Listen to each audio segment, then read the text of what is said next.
নামাজ পড়ার উদ্দেশ্য কি? কোন কারণে পড়ব? কারণ তুমি হয়তো ভাবছো নামাজ পড়ার উদ্দেশ্য হলো তুমি যেন জাহান্নামে না জ্বলো। নামাজ পড়ার উদ্দেশ্য হলো তুমি যদি নামাজ না পড়ো আল্লাহ তোমাকে ঘৃণা করবেন। নামাজ পড়ার উদ্দেশ্য হলো তুমি যদি নামাজ না পড়ো তুমি শাস্তি পাবে, অথবা তুমি আর মুসলিমই থাকবে না, ফেরেশতারা তোমাকে অভিশাপ দিবে। সমস্ত নেতিবাচক বিষয়। আল্লাহ ওই সমস্ত উদ্দেশ্যের কথা উল্লেখ করেননি। এখন বছরের শেষ সময়, ছুটির সময়, ক্রিসমাসের ছুটি, নতুন বছরের ছুটি ইত্যাদি কারণে তোমাদের অনেকের স্কুল বন্ধ, তাই মসজিদ এখন সাধারণ সময়ের চেয়ে বেশি লোকারণ্য। আর আমাকে একটা অনুরোধ করা হয়েছে, আজকে প্রচুর শিশুরা এখানে উপস্থিত, আপনি কি এমন একটা খুতবা দিতে পারবেন যেন আমরা তাদেরকে নামাজ পড়তে বলতে পারি? কারণ বাচ্চাগুলো এখন বেশিরভাগ সময় বাসায় কাটাচ্ছে, আর তারা তাদের পিতামাতার কথা শোনে না, নামাজ পড়তে বললেও পড়ে না। আপনি কি কোনোভাবে তাদেরকে নামাজ পড়ার জন্য অনুপ্রাণিত করতে পারবেন? আমি এই খুতবার নাম দিয়েছি বাচ্চাগুলোর সাথে আমাকে কথা বলতে দিন। আর এখানে উপস্থিত বাচ্চাদের আমি যা করতে বলবো, তোমাদের যাদের নামাজ পড়তে কষ্ট হয়, পড়তে ইচ্ছা করে না, আর তোমাদের আম্মুরা বকাঝকা করে এবং বলে ওঠো নামাজ পড়ো নামাজ পড়ো, তোমরা এখন ছুটিতে আছো, এখন তো কোনো অজুহাত নেই, যাও মসজিদে যাও, তোমরা তখন অনিচ্ছা সত্ত্বেও উঠো আর মনে মনে বলো আম্মা আপনি একটু থামতে পারবেন, খুবই বিরক্তিকর। এমনকি যখন নামাজে দাঁড়াও আল্লাহু আকবার বলে চোখ দিক ওদিক ঘোরাতে থাকো, তোমরা এটাই করো। এখন পিতামাতাদের উদ্দেশ্যে কিছু কথা বলছি। যদি আপনার বাচ্চাদের জোর করে নামাজ পড়ান, চাপ প্রয়োগ করে নামাজ পড়ান, বকাঝকা করে নামাজ পড়ান, তখন তারা হয়তো কোনো মতে নামাজ পড়ে, আর তাদের বয়স 13, 14, 15, তাদের নামাজ পড়া দেখে আপনার হয়তো ভালো লাগে, কিন্তু তারা তো নামাজ উপভোগ করে না। আর এই ধর্ম আসলে বাহ্যিক ধার্মিকতা নিয়ে নয়, এই ধর্মের মূল নির্যাস হলো অন্তরের ধার্মিকতা। তাই দৃষ্টিনন্দন কোনো একটি কাজ আমার চোখের সামনে হচ্ছে বলেই যে আমরা আমাদের বাচ্চাদেরকে দিয়ে ভালো কিছু অর্জন করে ফেলেছি তা কিন্তু নয়। এক দৃষ্টিতে এটা ভালো, কিন্তু এটা তো কৃত্রিম, এটা বাহ্যিক, যেন সুন্দর একটা গাছ কিন্তু ভেতরটা ফাঁকা। আর আল্লাহ এই ধর্মের মূলকে এভাবে বর্ণনা করেছেন, আসলুহা সাবিত ওয়া ফারউহা ফিস সামা, যার মূল সুদৃঢ়ভাবে স্থাপিত আর শাখা প্রশাখা আকাশ পানে বিস্তৃত।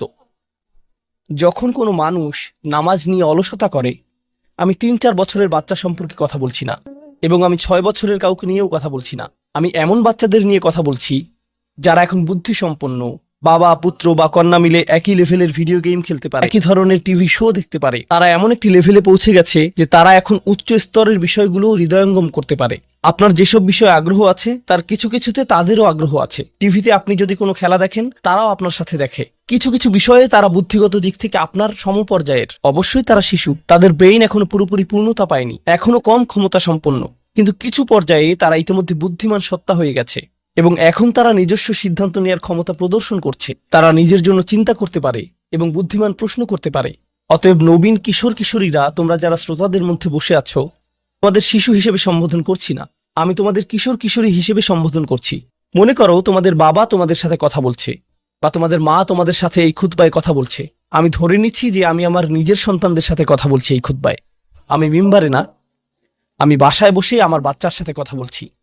তখন আমি কিভাবে তাদেরকে নামাজ পড়তে বলবো?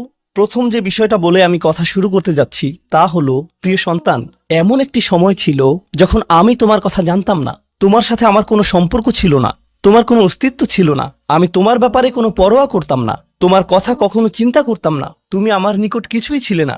লাম ইয়াকুন শাইআম মাযকুরা। কোরআন বলছে মানুষের জীবনে এমন একটা সময় ছিল যখন কেউ তাকে স্মরণ করতো না, একেবারেই না। তোমাকে একটুও ভালোবাসিনি, কারণ তুমি আমার নিকট জিরো ছিলে, কিছুই না। কিন্তু হঠাৎ করে আমার জীবনে তোমার আগমন ঘটলো।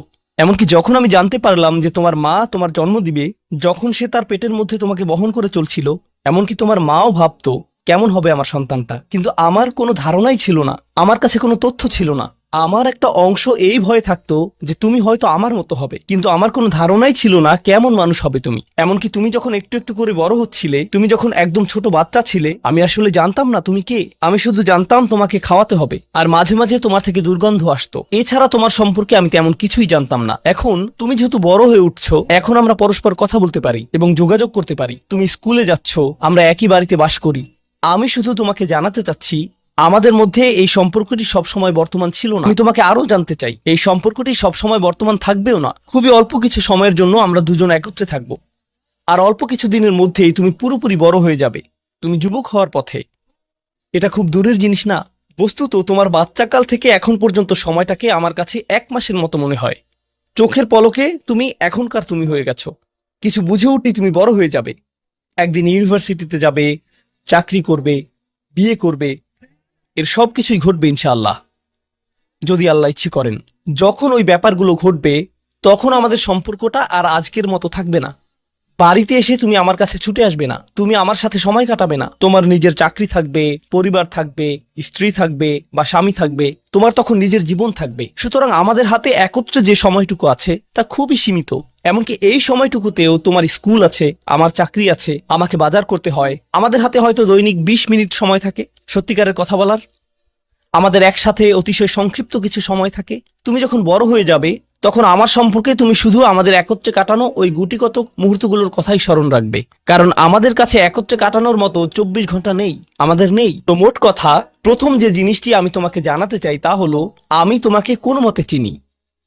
আমি জানি আমরা একত্রে বাস করি, কিন্তু আমি সত্যিই তোমার সম্পর্কে খুবই অল্প জানি। কেন জানো? কারণ কোনো মানুষ অন্য কোনো মানুষকে সত্যিকার অর্থে চিনে না। তুমি যা যা চিন্তা করো তার সবটা তো আমাকে বলো না, আর আমিও নিজের চিন্তার সবকিছু তোমাকে জানাই না। কিন্তু এমন এক সত্তা আছেন যিনি তোমাকে চিনতেন, এমনকি যখন তুমি আমার নিকট কিছুই ছিলে না তখনও। এমন এক সত্তা আছেন যিনি তোমাকে তখনও ভালোবাসতেন যখন সৃষ্টি জগতের কেউই তোমাকে ভালোবাসতো না, এই জগতের কেউই তোমাকে স্নেহ করতো না। এমন এক সত্তা আছেন যার সাথে তোমার সম্পর্কটা আগামীতেও থাকবে, যদিও তোমার আমার সম্পর্ক আগামীতে পরিবর্তিত হতে যাচ্ছে। ছোটবেলায় আমার বাবার সাথে আমার এক ধরনের সম্পর্ক ছিল, কলেজে পড়ার সময় তার সাথে সম্পর্কটা অন্য ধরনের ছিল, আর এখন তার সাথে আমার সম্পর্কটা সম্পূর্ণ ভিন্ন রকম। যদিও আমরা একই মানুষ আছি, কিন্তু আমাদের সম্পর্কে আমূল পরিবর্তন এসে গেছে। কিন্তু একজন এমন আছেন যিনি সর্বদা তোমাকে ভালোবেসে গেছেন, তোমাকে নিরাপত্তা দিয়ে গেছেন, তোমার ভালোর জন্য পরিকল্পনা করে গেছেন, তোমার যত্ন নিয়েছেন একেবারে শুরু থেকেই, আর তিনি সব সময় তা করে যাবেন। আর সেই সত্তা আমি নই, আমি তোমার জীবনের একটা পর্ব মাত্র। এটা সুন্দর একটা পর্ব যা আল্লাহ তোমাকে আমাকে একত্রে দান করেছেন, কিন্তু এটা কোনো স্থায়ী পর্ব নয়। এটা ছিল প্রথম ব্যাপার যা আমি তোমাকে জানাতে চেয়েছি।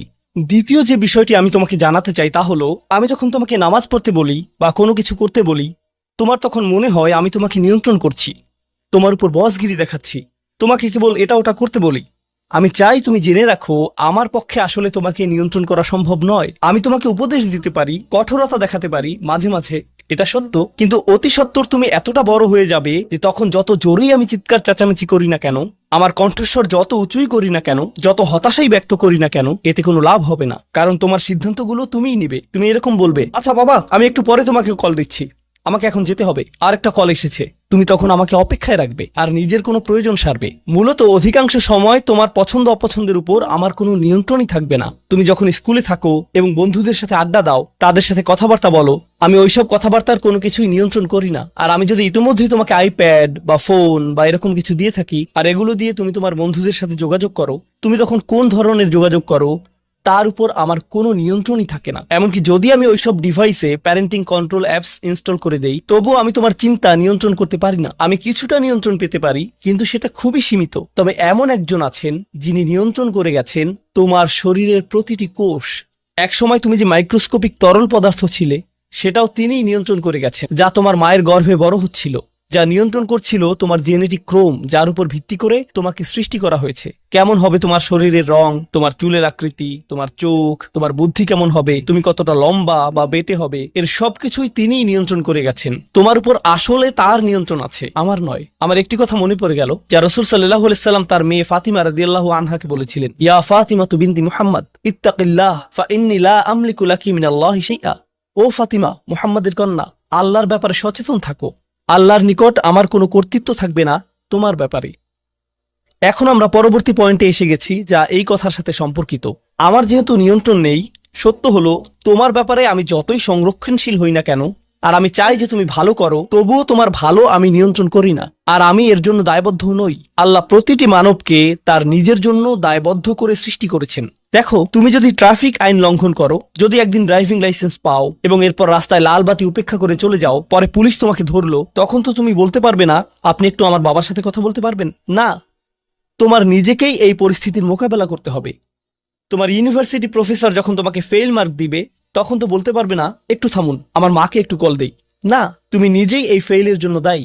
আইনের কোর্টে তোমার কাজের জন্য তুমি দায়ী, ইউনিভার্সিটিতে তোমার পাশ ফেইলের জন্য তুমি দায়ী, তোমার চাকরিতে তুমি তোমার জন্য দায়বদ্ধ, তোমার স্বাস্থ্যের ক্ষেত্রে তুমি কি আহার করো তুমি তোমার জন্য দায়বদ্ধ। নিজেকে যে কোনো বিপদে ফেললে এবং নিজের কোনো ক্ষতি করলে তুমি দায়বদ্ধ তোমার জন্য। তোমার বয়স যত বাড়বে, তোমার স্বাধীনতা যত বাড়বে, তোমার দায়বদ্ধতাও তত বৃদ্ধি পাবে। কেউ তোমাকে নিয়ন্ত্রণ করবে না এবং তোমার কাজের জন্য অন্য কেউ দায়ী হবে না। লা তাজিরু ওয়াজিরাতুন উযরা উখরা। কোনো ভার বহনকারী অন্যের ভার বহন করবে না।